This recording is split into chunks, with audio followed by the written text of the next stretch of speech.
Hello and welcome to the Daily Dose. In worship this month, we're talking about picture perfect families, and we know that there is no such thing even though we try hard to act like it. But what if perfect wasn't the goal? We'll tell you some family stories from the Bible, and you can see how God works through imperfect people, just like you and me. If you are familiar with the musical Joseph and the Amazing Technicolor Dreamcoat, you know it was based on a story of Abraham's great-grandson, Joseph. Talk about a family dynamic. Joseph had 11 brothers and one sister. However, he was the firstborn of Jacob's second wife, Rachel, and he was favored over all the other brothers and sisters. His brothers became jealous and plotted to kill him. They decided, though, that their brother Joseph was worth more to them alive than dead, and sold him into slavery for 20 silver coins. I might have wanted to sell my sister growing up, but I never actually did. The story continues, and Joseph becomes important in Egypt. He comes out of slavery and ends up translating dreams and is favored by God. He eventually finds himself as second only to the king of Egypt as the governor. He helps the king translate his dreams of upcoming years of fruitful harvest that goes into 7 years of famine. The king uses this knowledge to store up grain and food for the famine and sell this grain, which is where Joseph's brothers come back into play.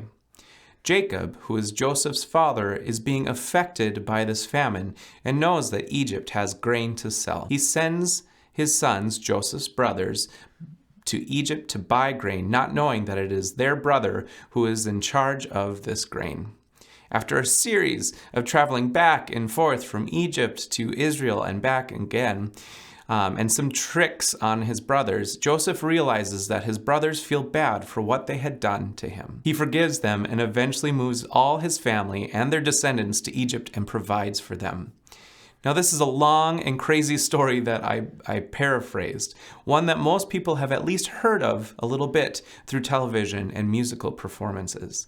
And it's certainly hard to put ourselves into this story and learn from it, but this crazy story of awful brothers and all the lies and tricks and eventually coming back together is a story that we hear from in this Bible of ours. This is one story of many, many stories of imperfect families being loved by a perfect God. I don't know what your family looks like, but I know there is room for forgiveness.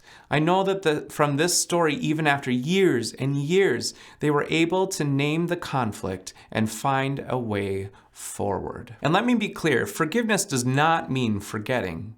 Forgiveness does not always mean complete open arms like Joseph does for his family. Forgiveness does not mean without boundaries, but forgiveness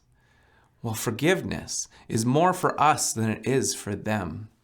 It's about us being able to move forward in our lives, in our relationship with God. Whatever your life looks like, no matter what your family dynamics look like, know that forgiveness is a gift to us from God. Thank you so much for joining us today. If you watch this on Facebook, we would love if you would like and share this video. If you watch on YouTube, hit the subscribe button. And if you watch on television, invite your friends and family to watch with you. God bless.